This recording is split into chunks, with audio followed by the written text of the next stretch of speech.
So welcome. Yes, we're dealing today with learning numbers as composites rather than as counts. I'm going to begin just by looking at some statistics from the TIM study that was done in, I think it was the 2019 one.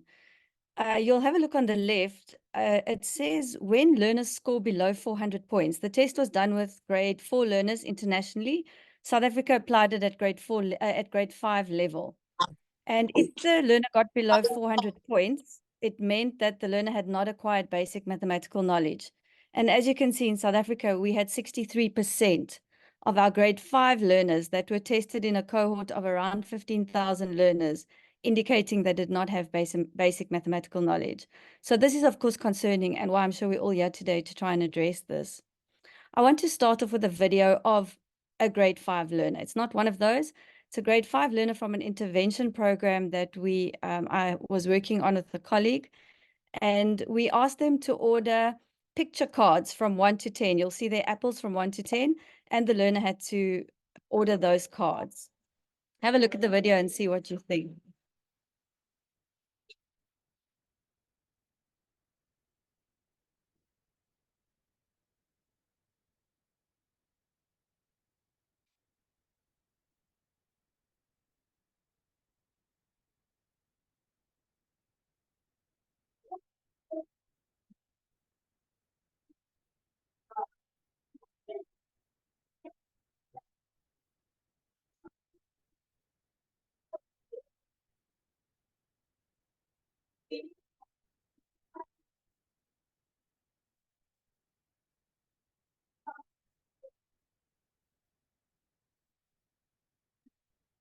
I think you get the idea, and I'm sure as this makes me uncomfortable, I'm sure it makes you fairly uncomfortable as well, to see a grade 5 learner that is having to count and point to the objects that they are counting.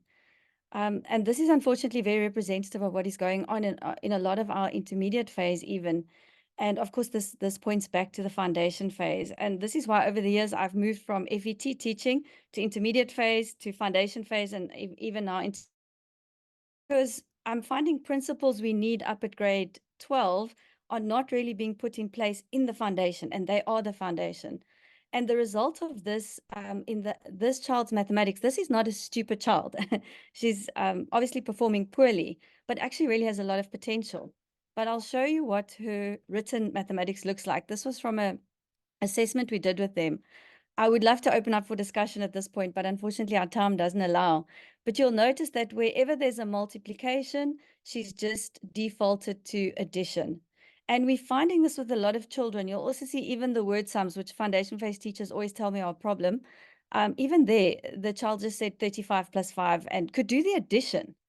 But everything just defaults to addition. And we're finding this coming from children who are insecure beyond counting. So they can count very well when they can put their finger on something. But anything else like multiplication or larger numbers that moves away from a method or a formula they can use, they just default to counting because it's numbers that they can cope with as counts. And so this is really concerning. Over here, she had to buy one chicken cost 64 Rand, and we asked, how many can you buy for 500?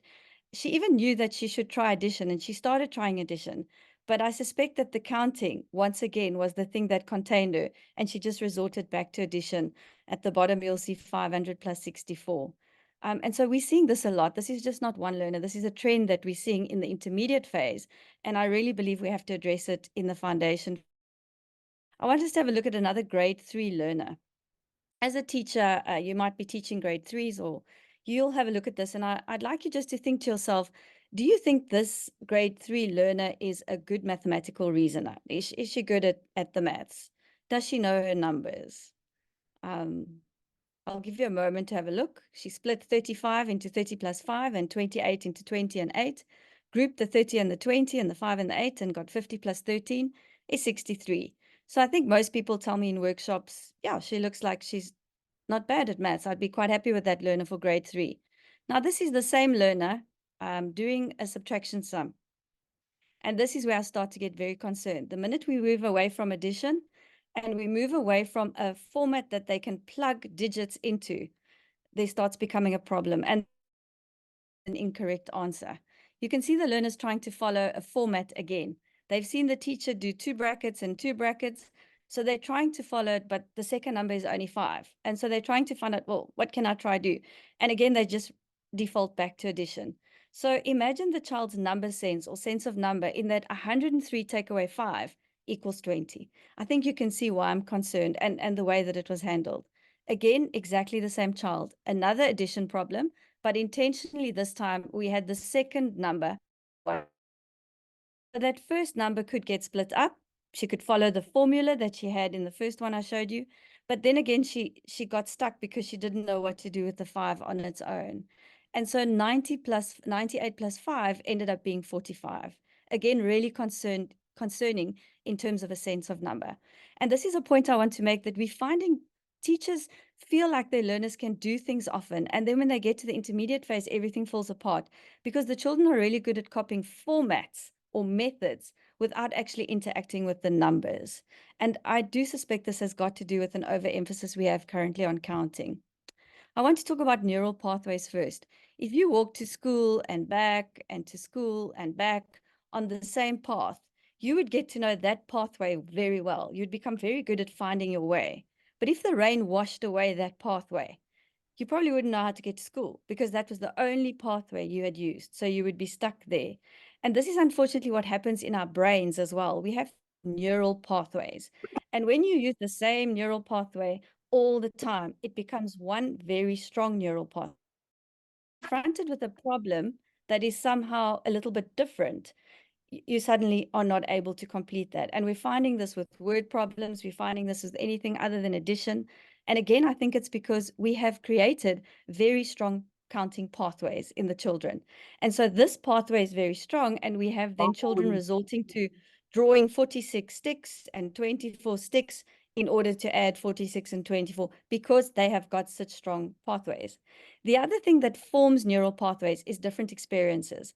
So a different experience of 2, for example, other than the digit 2, would be, you heard me clap 2, an audio experience.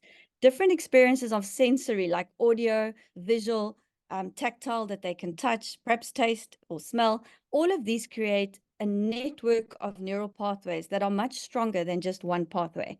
So you can imagine the child that is only introduced to the symbol of 2 versus the child who has had exposure to how 2 sounds like that, or 2 sounds like ba, ba, for example. Shall we go That to child mall? of 2 has got a lot more neural pathways forming to make 2 a stronger understanding in their mind. So our curriculum statement is actually made, has actually catered for this, in that you'll see the foundation phase focus, which means at the end of the foundation phase, these are the things that are really important to have achieved. One of them is working with physical working with physical objects in order to count collections. So I have 3 beans and 4 beans, and I count all of them, and it's 7 beans. Unfortunately, that's where I find most of the focus being at the moment. And so the other 4, which is partitioning and combining quantities, skip counting in various ways, and solving word problems and building up and breaking down numbers, they seem to get dealt with in grade 2 and 3. But I'm suggesting, what I'm proposing today is that we deal with them from the beginning. So children learn to count, but they also get introduced to numbers as composites. And in doing that, we will be achieving these 4 simultaneously, not leaving it till they've learned some numbers.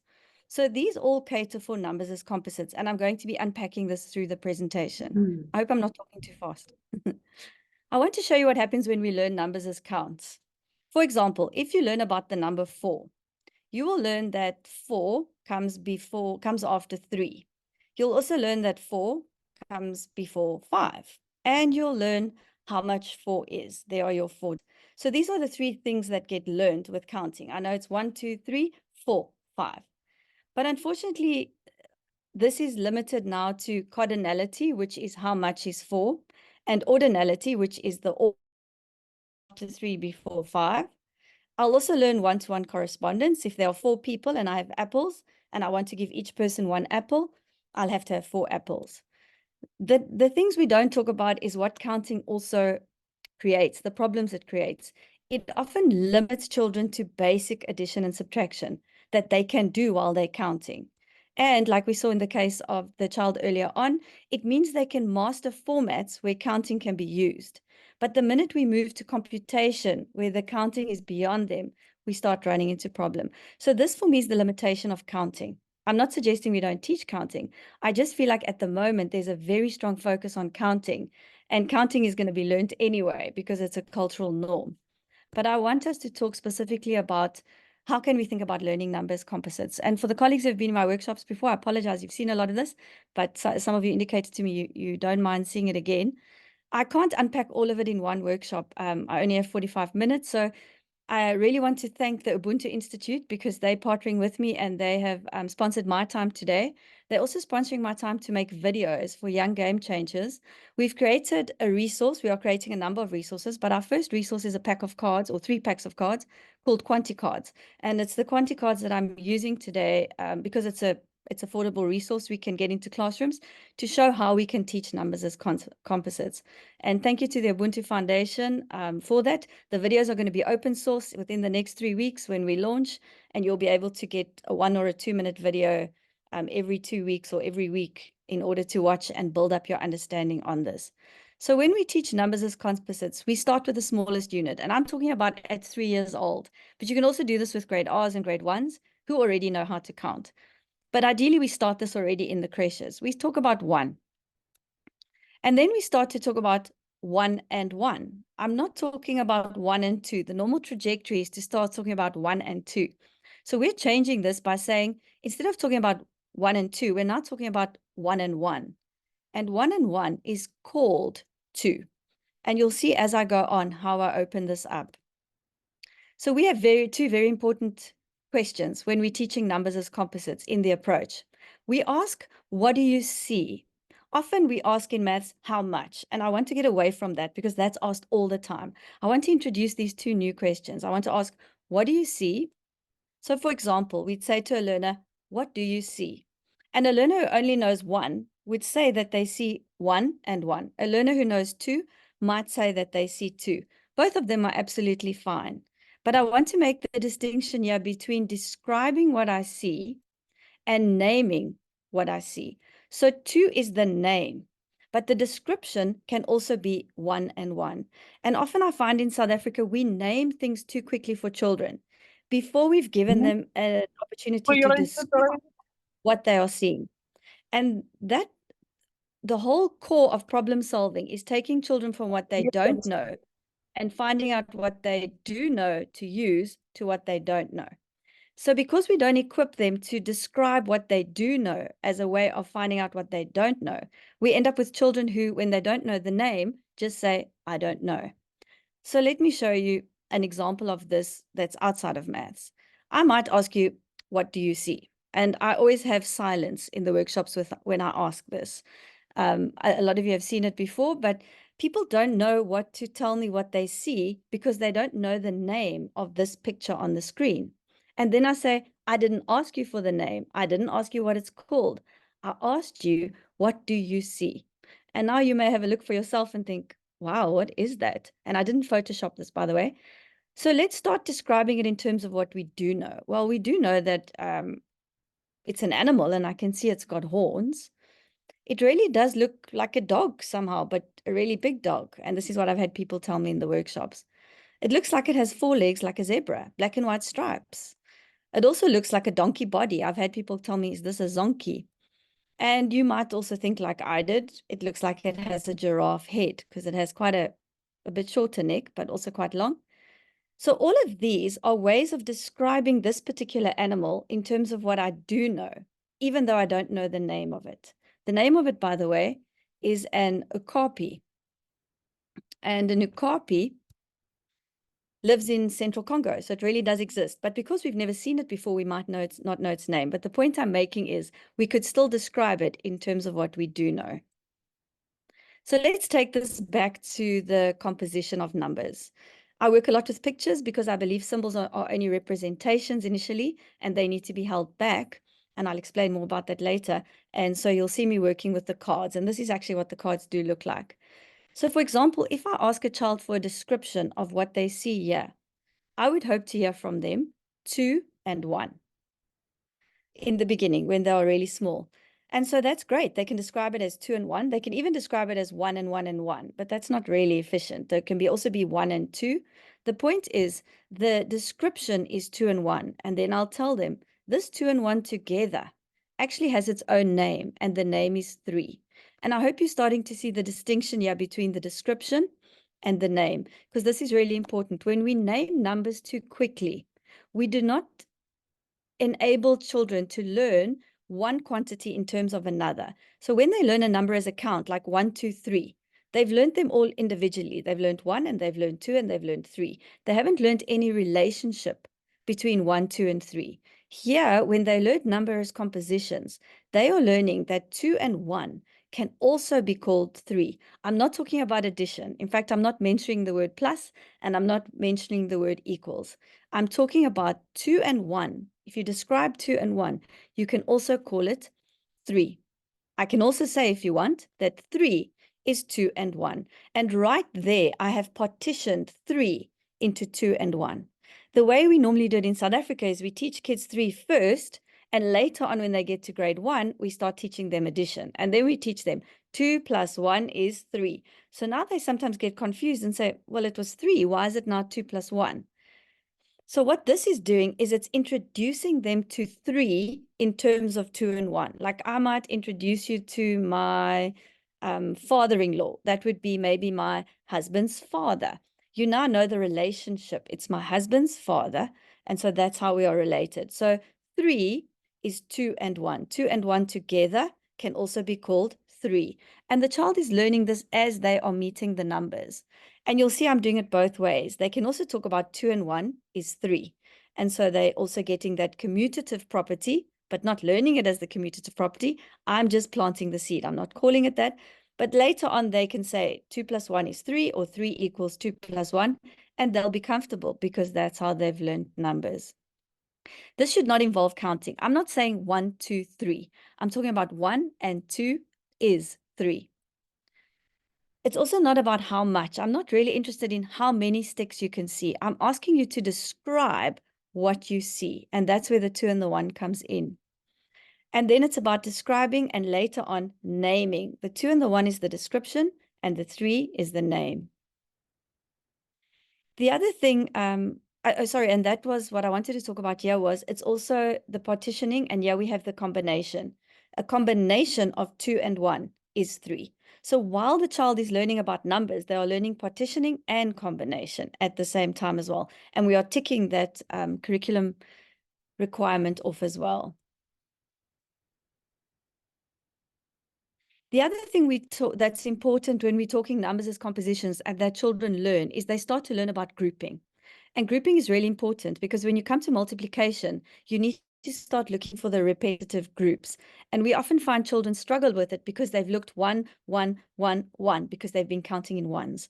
And so this already alerts them at a very young age to the benefits of grouping and the structure of grouping. So for example, you can see the 4 card is 2 of the 2 cards put together. So it's 2 and 2.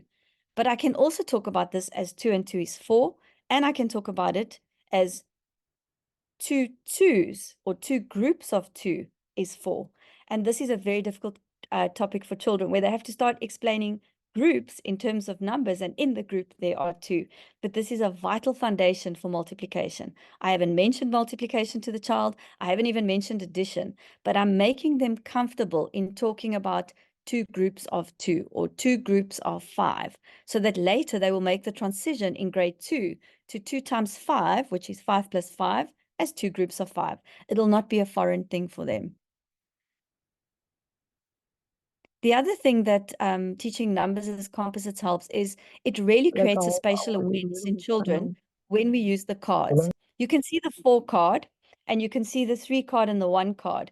And then we say to children, set up your 3 card and your 1 card so that it looks like my 4 card. And that creates like a spatial awareness. I have 2 dots at the top and I have 2 dots at the bottom. And so you must have 2 dots at the top and 2 dots at the bottom. But I'm still working with the fact that 4 is 3 and 1. The name is 4, the description is 3 and 1. We also encourage pattern spotting through the use of numbers as composition and the Quanti cards. So you'll see at the bottom there, on the left is obviously 8 zebras, on the right is 10 zebras. But there's always a pattern involved, and that's what we want the children to start seeing. The zebras are 2 at the bottom, and then 3, and you'll see the pattern starts to repeat itself. Sorry about that, as 2. I went the wrong way. It starts to repeat itself on top as 2 and 3 as well. And so in the beginning, the child may have to count the zebras. We hope not if they've gone through our system.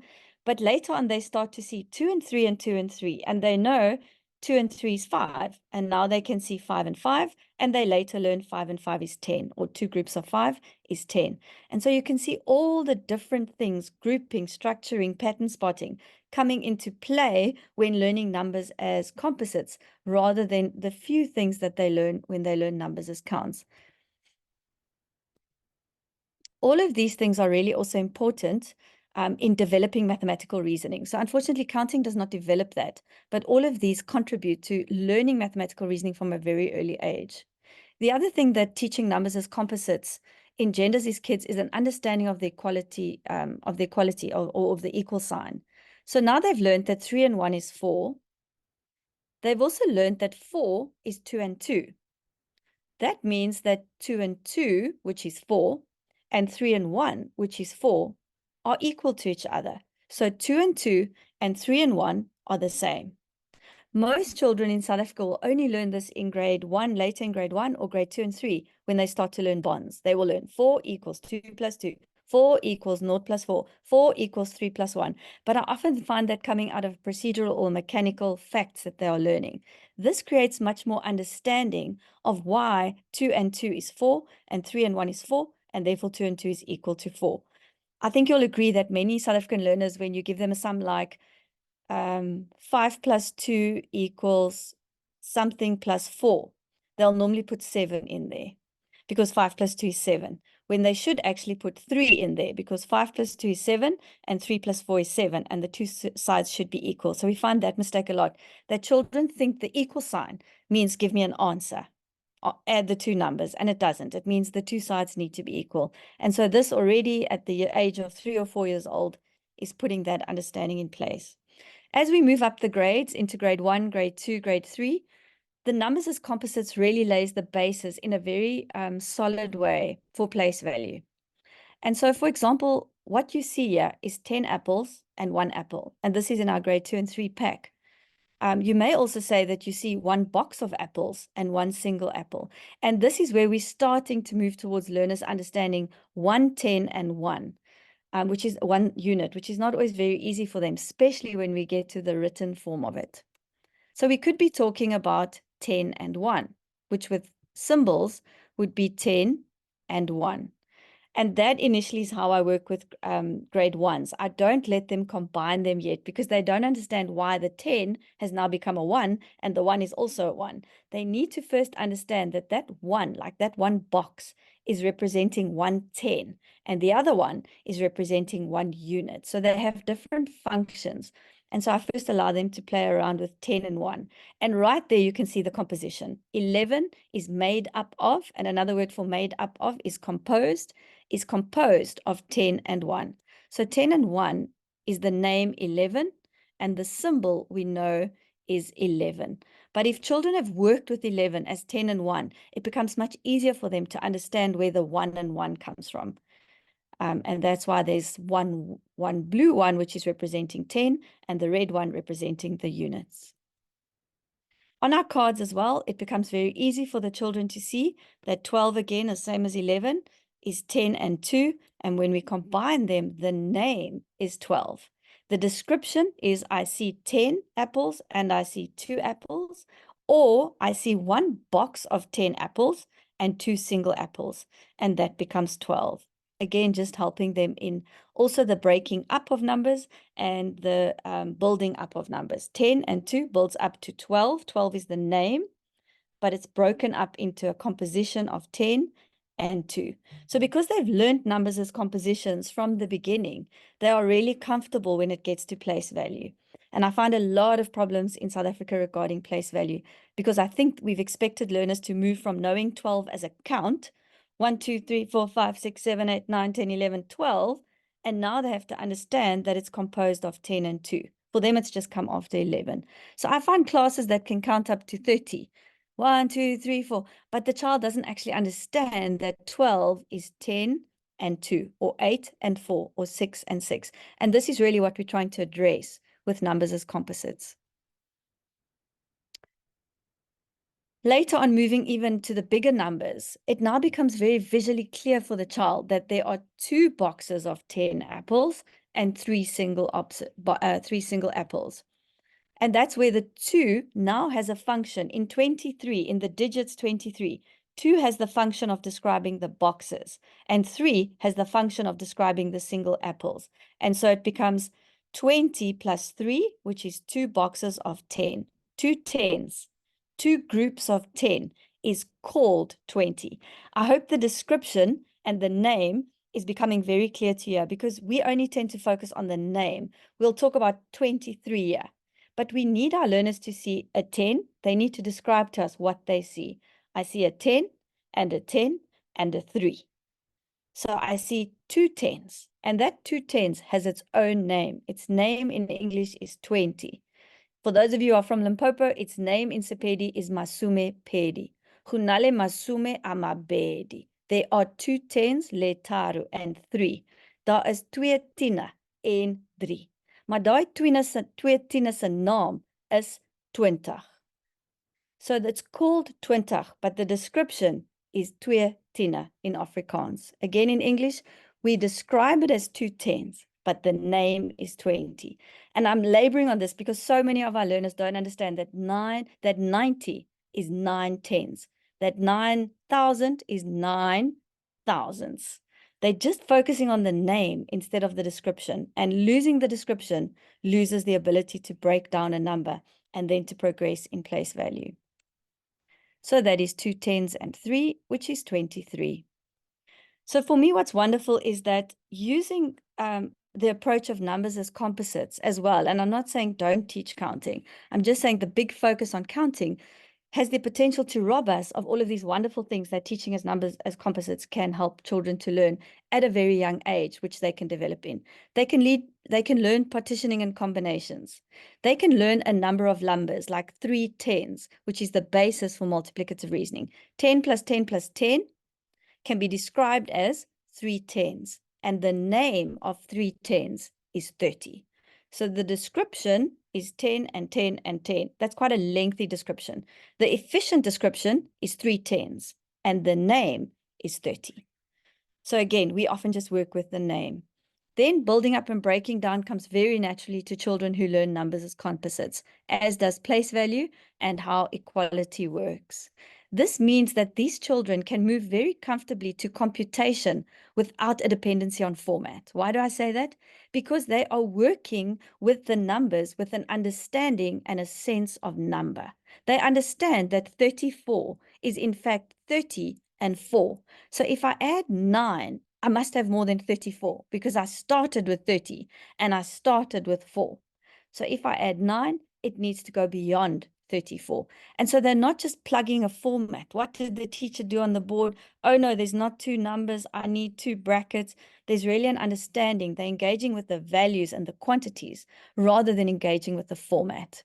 And so many of our learners in South Africa engage with the format because their sense of number is not in place. And of course, this numbers as composites is teaching reasoning all the time. And it's teaching children to describe even a quantity they don't know in terms of what they do know. Like they may see a quantity like 20, but they may only know the names of numbers up to 10. And then they can still talk about 20 as 10 and 10. In other words, they can describe 20 in terms of what they do know. 2 tens, 10 and 10. You then can come along and say, well, those 2 tens actually have their own name. The name is 20. And so all you're doing is naming them, giving them the name they didn't know, and they are still describing it in terms of what they did know. And this is a wonderful skill and habit to engender in young children, because it means when they get to a problem-solving situation, they say, well, I don't know the solution, but what do I know? And so I do maybe know. I say, Bobby has 3 sweets and Melanie has 8 sweets. How many sweets do they have together? Well, I do know that Bobby has 3 sweets. Let me draw that. I do know that Melanie has 11 sweets. Let me draw that. Oh, if I look at all of them together, I'll know what they have together. And so it creates that problem-solving mindset, and a whole lot of wonderful neural pathways develop in their brain. So again, I'm just reminding you that our curriculum statement has in fact catered for this. I'm taking this from the curriculum statement, but I think we've often misinterpreted, and we've focused a lot on working with physical objects and counting collections. And so numbers as composites is a very valuable tool. Just having a look at skip counting. I see a lot of this in class. 2, 4, 6, 8, 10, 12. I find that very futile, I must confess, because it doesn't really help with tables. It maybe means I can count fast in twos, but the purpose of skip counting is to move children towards an understanding of multiplication. So I would much rather have them saying, oh, I see a 5 and a 5. It's 2 5s. If you add another 5, I'll have 3 5s. If you add another 5, I'll have 4 5s. 5, 10, 15, 20 can then follow. But they must understand that on the 20, you also have 4 5s. And so you're doing a lot of describing in that. This is what we're wanting to get towards. We use the cards like this in teaching numbers as composites. We'll work with, for example, grade R's, and we'll only name up to 5. And I can't do all of that, unfortunately, in this session because it's just too short. But the videos are becoming available, and you'll be able to watch them all for free. So have a look at the zebras. You'll see there's maybe if a child doesn't recognize the first card as 5, they will know that it's 2 and 3. And then they should have learned when they were 4 or 5 years old that 2 and 3 can also be called 5. So that is 5. And the 3 zebras, or the 1 and 2, and hopefully they can then name it as 3. They could talk about 5 and 3, and initially they may talk about 5 and 3. In grade 1, we start to teach them, even in grade R at some schools, that 5 and 3 has got its own name. Its name is 8, and they can very clearly see on the third card that I've put those two pictures together. So the 5 card and the 3 card together is an 8 card. I'm still not talking about addition. I'm talking about describing 5 and 3, but when I put them together on one card, I can call it 8. I can still call it 5 and 3, but it's got a name, and that name is 8. And so we teach as well 5 and 4 is 9, 5 and 2 is 7, 5 and 1 is 6. So the child learns to use 5 as the first marker in grade R.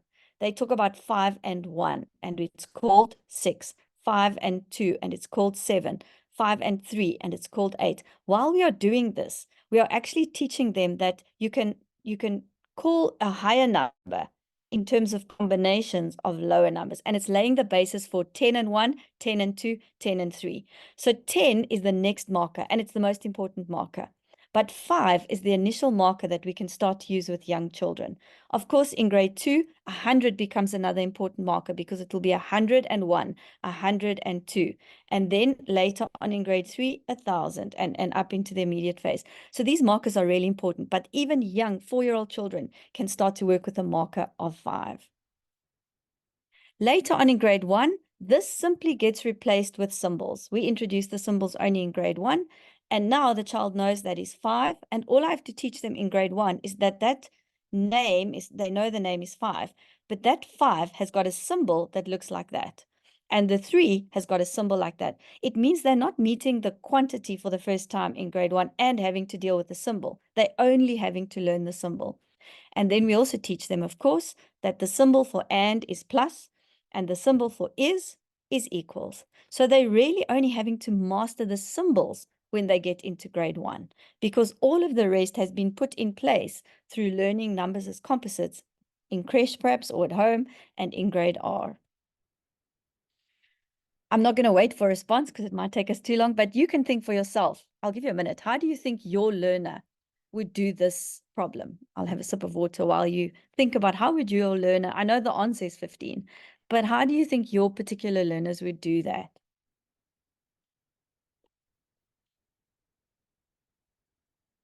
Perhaps your grade 1s or grade R's might have to use physical objects, but advanced for grade R's. Grade 1s probably would have to work with physical objects.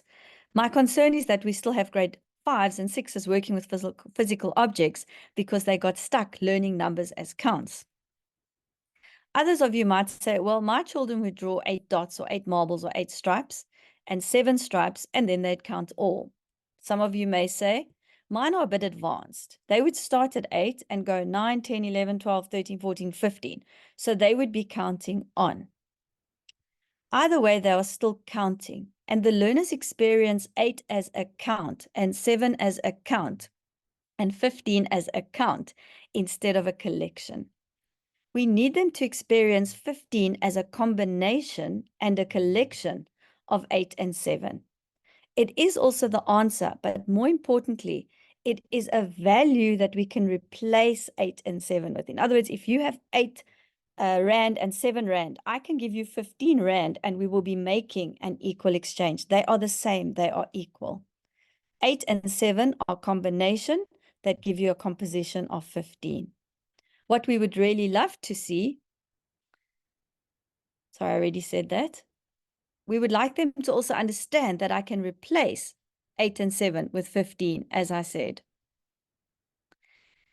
For this to happen, we need learners to experience numbers as composites. Not only learn in grade 1 that 8 and 7 is 15, but really experience it as composites even in their development of knowing these numbers.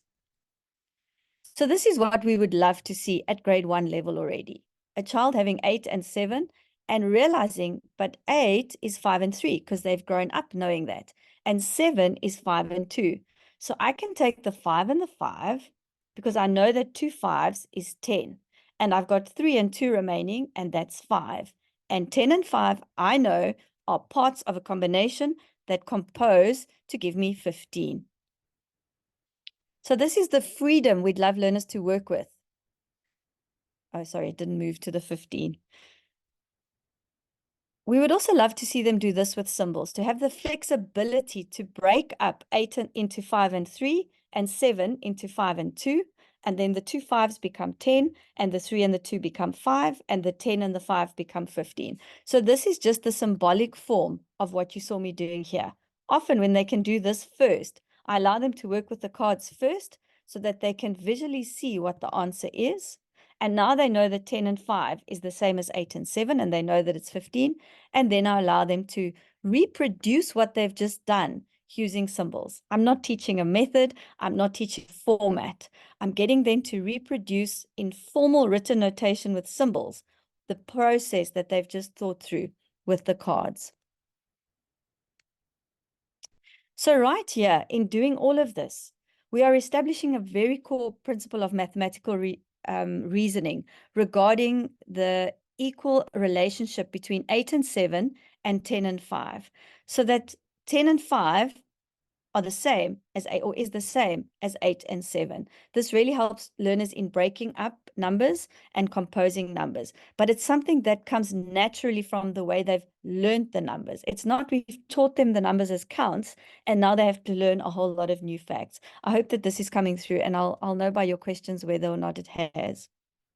So the current situation again in South Africa is that children are expected to learn the symbols and the quantity at the same time. I see these manipulatives, these type of resources in all grade R classes, in grade 1, and even in preschool creches. I see them on the internet all the time. I Googled actually 3-year-old number learning resources or learning number resources.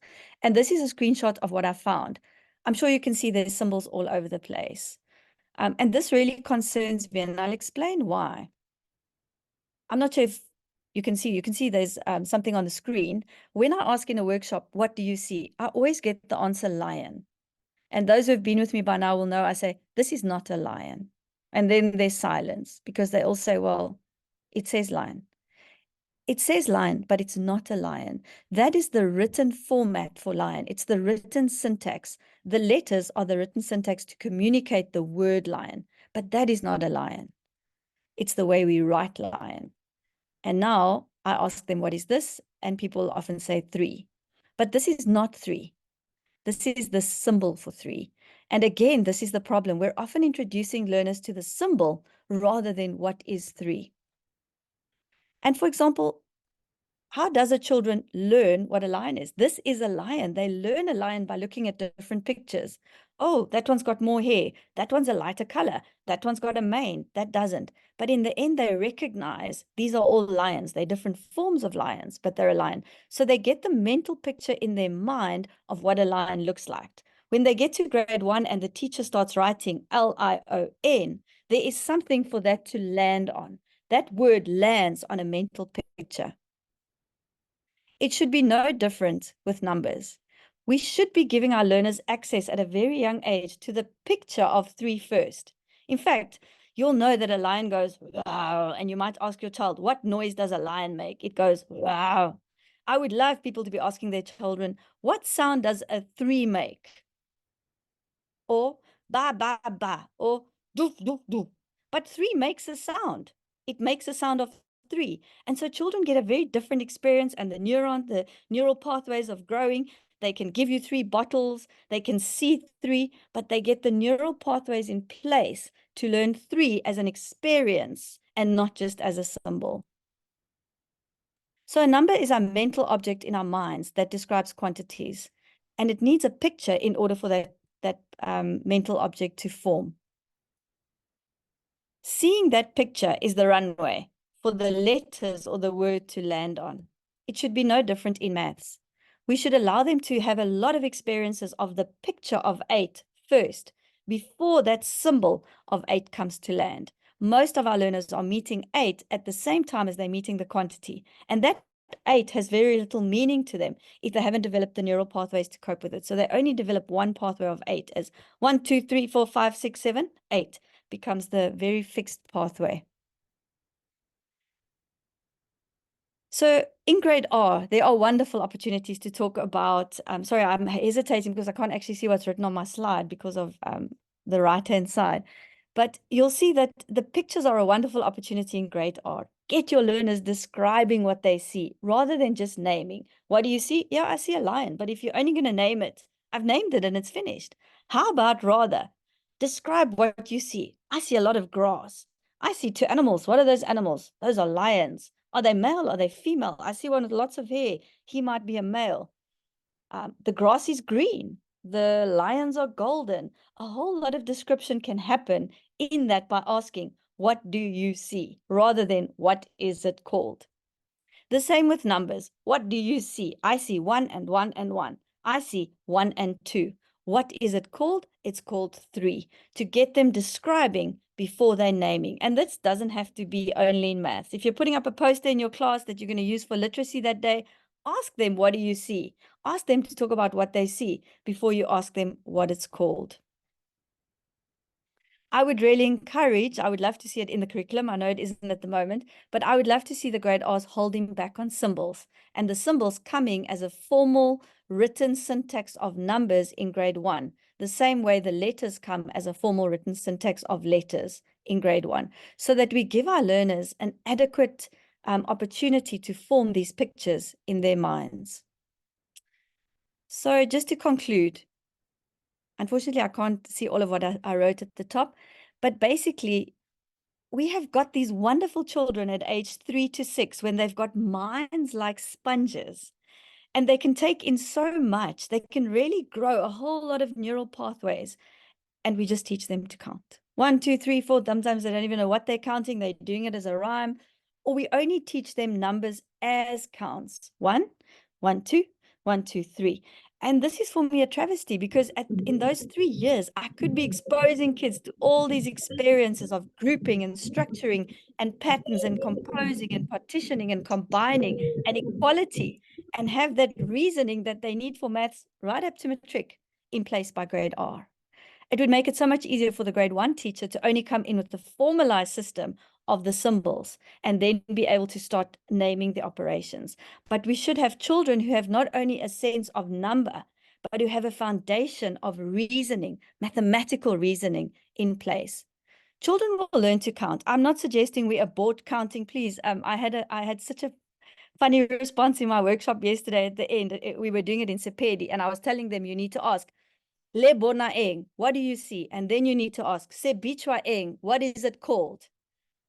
don't ask for a while kibukai. We don't want to know how many. We want them to describe and we want them to name. So on the group, there came a message, kibukai must fall. Up with se lebona eng, se bichwa eng.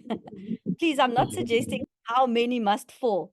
We will have to ask how many. It is a question we're asking maths. I'm just suggesting we hold it back when we use these cards. This is a particular resource that we don't want to know how many. We want to learn by composition and combination. And that's why we've created this resource at Young Game Changers. And then they're going to learn counting because it's a cultural norm. I guarantee you parents will teach it even if you don't. So I'm just saying we spend so much time on it at school when we have these wonderful brains. And we don't want to just create that 1 neural pathway. We want to create a number. So with counting, unfortunately, we can just have the 1 neural pathway. There are so many advantages to teaching numbers as composites that I don't understand why we don't grab it and do it. And that's what I'm really wanting to empower people to be able to do. They'll learn mathematical reasoning and they'll also learn part, whole from a very young age, not later 7, 3, and 4. They'll learn 3 and 4 is 7 from a young age. And they gain a much better sense of number, which is hopefully that we won't sit with children who are counting on ones to try and find 10. What was sad for me, she didn't even take the card that had the least on. She just grabbed any card. And that really comes just from a habit of, I don't even need to reason. I can just count. It'll get me where I need to go. It will, but at a lot of cost to a lot of other mathematical processes. So we have Quanti cards in 3 packs. We have a Quanti C pack, which only goes up to 5 because we only want children to name up to 5 between the ages of 2 and 4. There's a double of each card. There's also a single blank of each animal. So we can talk about 0 because we do need to talk about what happens when you have nothing. And we have quantities up to 5. We have Quanti Sense for ages 4 to 7, which can help to teach composition in grade R and grade 1. And then we have the Quanti Play, which is for grade 2 and 3. The dice have been removed from that. There are no dice in that pack. And that pack mimics a normal pack of cards. So you can play Rummy, Go Fish, Uno, whatever. You can play with other cards as well. Snap, we're going to be releasing a whole lot of games and how to play them. But there'll be 13 cards in each object, 13 apples, 13 zebra, 13 dots, and 13 sticks. And so that mimics, we don't have Jack, Queen, King and all of that, but it's got a normal pack of cards and there are 2 buffalo that are your jokers. So if your kids can play cards without the symbols and really learn to engage the structure, the patterns, the numbers, the quantities in their minds. That's it. I just want to hopefully have you leave this session. If anything else you leave with, ask your learners, what do you see and what is it called? Delay the what is it called until you've asked them what do you see? And really encourage them to describe before you name anything, but particularly the numbers. And in that, we'll build up a composition of numbers. So please feel free to look at our website. Ubuntu Maths, by the way, offers festivals at schools, and you don't even have to pay for it. So feel free to contact them if you want a festival at your school. We are partnering together because we're all about making maths fun. We're all about playing games because I believe you learn when you play. So that's why I'm called Young Game Changers, and the card is our first tool we're releasing, the cards. And Ubuntu Maths have a number of wonderful games, indigenous games as well, that they play to strengthen the kids' maths. Is Ubuntu Maths festivals available in the Western Cape coast? Absolutely. Yep. Yes, they're actually based in the Western Cape. If you look on their website, there'll be contact details and you can get hold of them.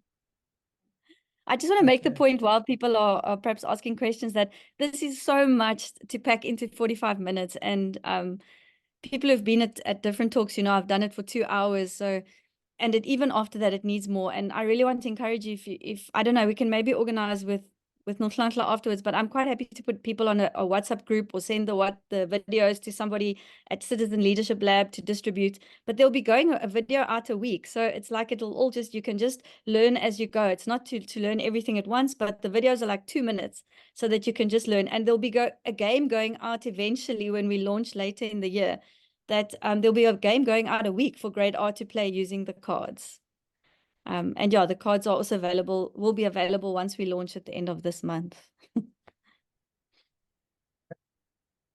I want to put my foot in it and say, we will connect with you in this way and see how we can distribute this to our schools, most certainly. My question is this part of research, Hannah? You're doing it as a research project?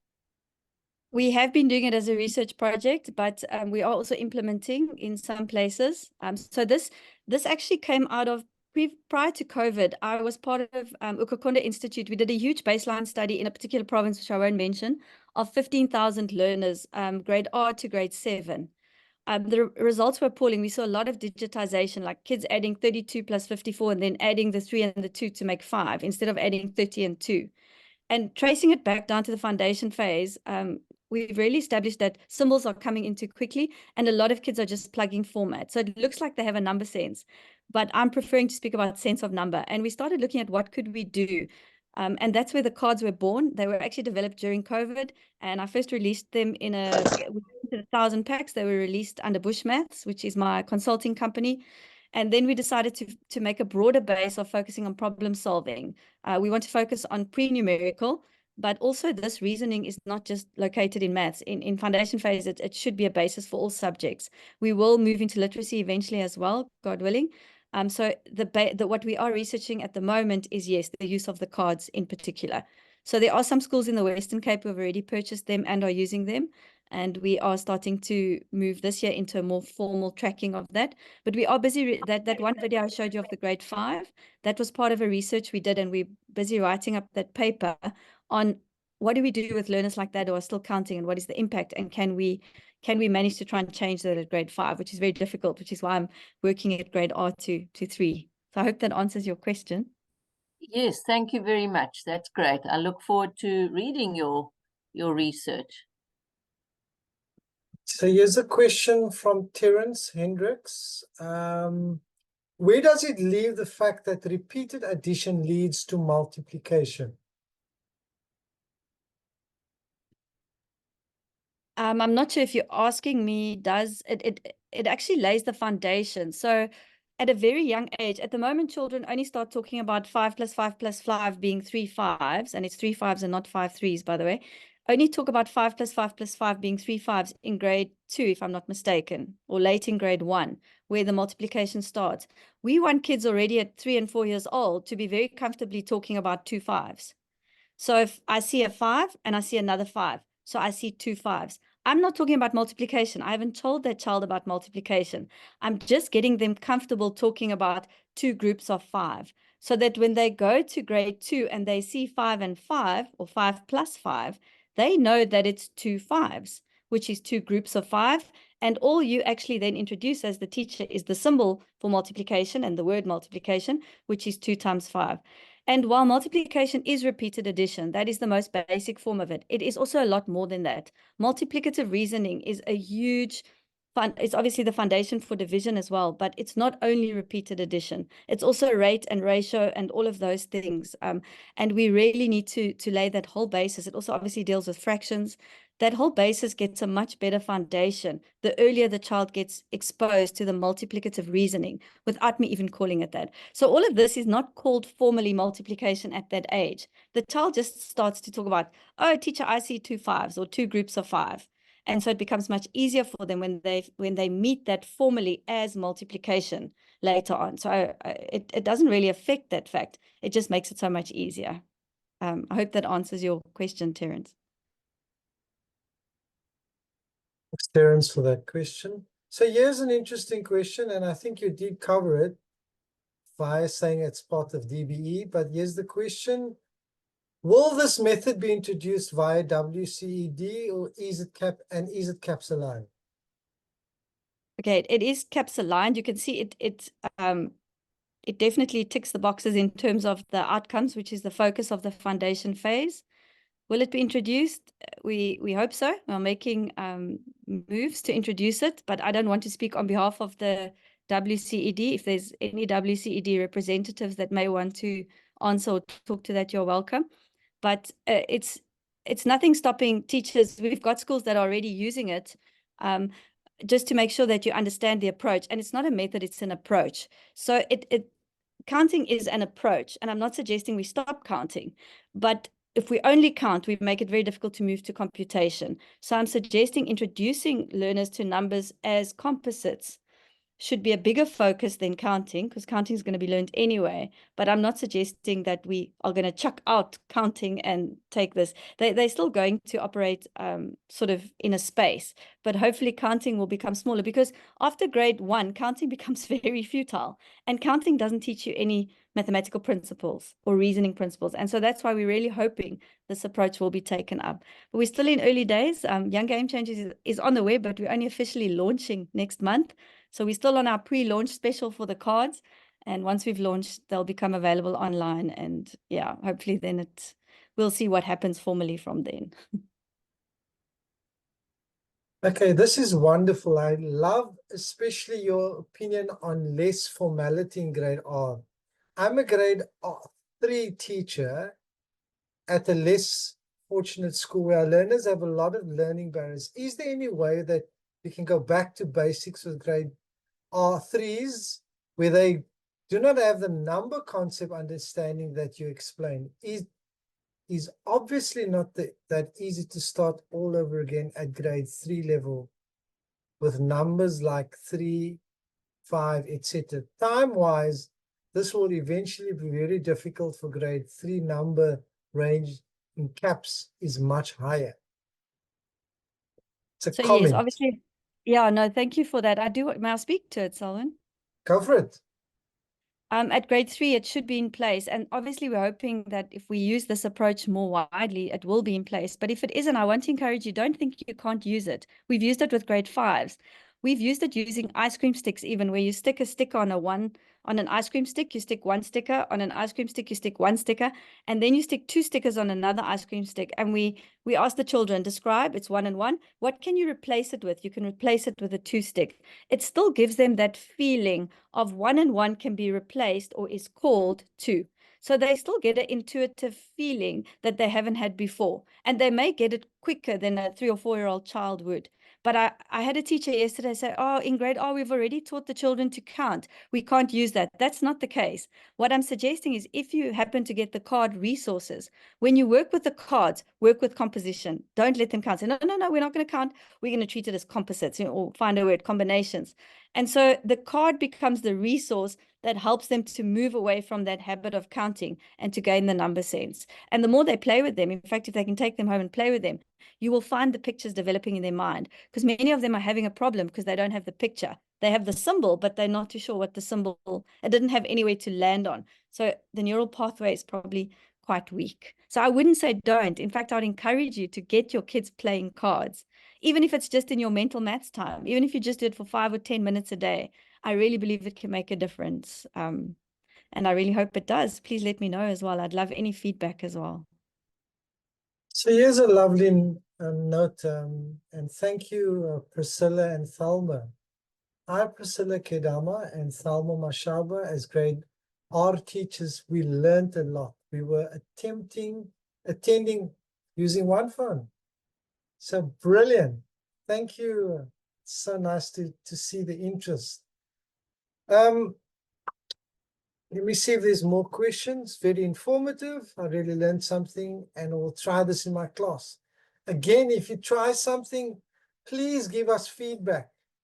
Can I check with you, Hannah? Can you put your slide, the last slide, on again so that people can write down the details, where to contact you? And then there's a question around the WhatsApp group. Can we just take that offline and see how we can establish a little WhatsApp group and see how we can, through the WhatsApp group, get the resources to people? So I just have a question regarding the counting. Now, I'm teaching grade 1 at the moment. So this is obviously a big thing put into a small amount of time. And my brain's just going, oh my word, how do I get these kids, to now understand this now at a grade 1 level when they haven't had that background understanding since grade R, if I can put it like that. And like the lady mentioned, I feel like we are misunderstanding the CAPS documents in some sense. So, for example, my question is, where it says counting on our planning, we all naturally go to, oh, number line counting block, let's count, you know, counting forwards, counting backwards. So my question is, part of that time of counting in our planning, I'm assuming we can go back and do these sorts of things that we've just heard about now. It doesn't always have to be road counting, if I can put it like that. Okay, that's my question. I hope it makes sense. Thank you, Mrs. All right. Marion. Yeah, thank you for that question. Road counting has a place, but it's more of a song than anything really. It teaches kids order, but it doesn't really give them a feeling for the number. So I find like when they've done it, they've done it. And it doesn't really help them in computing later on. So I would definitely use some of that time. And remember, counting can be, what do you see? It doesn't have to be how many. So you could have a 3 and a 2. You can use your hands. What do you see? I see 3 and I see 4. Do you know that 3 and 4 together is called 7? What is its name? For me, it's not counting, but it's a mathematical principle of reasoning that is getting me to how many. I'm not asking how many, because the minute I ask how many, their default is to start counting. And I don't want to see 1, 2, 3, 4, 5, 6, 7. And what I often find with teachers is teachers will say, what do you see? And the learner will go 5. And then the teacher will go, let's check. 1, 2, 3, 4, 5. And the problem with that is the teacher is training the learner to count. And the only way to be sure is to count. And the learner develops a dependency on counting rather than on visual recognition. So I don't know, you've probably heard of the word sabotizing. Sabotizing means to recognize with your eyes. So I should be able to recognize that is 5. But if I've done that, I shouldn't have to count. The whole purpose of sabotizing is not to count. And the whole purpose of the quantity cards is to recognize with your eyes. So you will be recognizing a quantity, which is how many, but we're trying to teach it in a way of gaining an understanding of the composition of that quantity. So if I see 15, I can see 5 and 5 and 5, even if I don't know 15. We find kids seeing 15 and then they go 1, 2, 3, 4, 5. That's how they count. So it's a form of counting, if you know what I'm saying, but it's a form of teaching them to count in groups. It's efficient counting. But I didn't even want to use efficient counting because people tend to have a very definite context of counting. It's helping you to find 15 as 5 and 5 and 5, or 10 and 3 and 2. So it's helping you to structure, to group, to pattern spot, which is all part of the count. You're still finding how many without having to do the laborious counting in ones. What I find teachers interpreting counting as is counting in ones or counting in twos. And it's not. It's finding out how many in some very creative and efficient ways. And that's what the composition of number teaches you to do. So I would, for sure, with grade ones, take it from the beginning, build up from 1 and say 1 and 1 is called 2. They'll get it a lot quicker. But encourage them not just to talk about 8 as 8. Encourage them to see the 4 and to see the 3. I hope that helps. I love that question. I obviously get it a lot. I say, excellent. You're quite right. I see an apple. Can we be more specific? We can talk about the color of the apple, because the color of the apple is a characteristic. It's red. Oh, maybe the apple has a stem. It has a leaf. What is the color of the stem? What is the color of the leaf? But we can also talk about the quantity of that apple. And do you see a lot of apples? Do you see a few apples? And then when we start moving them towards quantity, so they're different characteristics. There's the color, there's the things growing on the apple. The apple is round. You can even talk about the shape of the apple if you want. All of these are characteristics that they will need to learn to describe, which is great. But later on, we want to bring the focus in this type of activity to the quantity. And so then you draw their attention to the quantity and you say, if you have to say how many you do, starting with 1, but it's 1 apple. And then when you hold the 1 and the 1 up, it can be 1 card and 1 card, or 1 apple and 1 apple. But then I see 1 and 1. They will very quickly get the feeling that you're now focusing on the quantity. But if they later on say, I see a box of apples, lovely. Let's talk about what's in that box. So your questions are what will direct them towards what you're wanting to focus on the card. But if they see an apple, absolutely. Just getting them to do the skill of noticing is wonderful. So it's a great start. But we move them in the direction we want them to go. Okay, here's another question. Just a comment, sorry. In grade R, we do teach the learners which numbers makes a number, so that the basics should be there when they get to grade 1. Like we would say 2 blocks and 2 blocks is 4, or we will ask altogether then they would say 2 and 2 is 4. This is in a grade R class. Well done. That's Beautiful. fantastic. That's fantastic. But obviously, I would hope you're holding back on the symbols in the grade R class so that it's all visual and it's all verbal and audio, the hearing, seeing. Great. And you can do it with Lego blocks as well. 2 Lego blocks and 2 Lego blocks can be replaced with a 4 Lego block. But again, I encourage you to ask, what do you see? You see 2 and 2. What is it called together? It's called 4. Wonderful.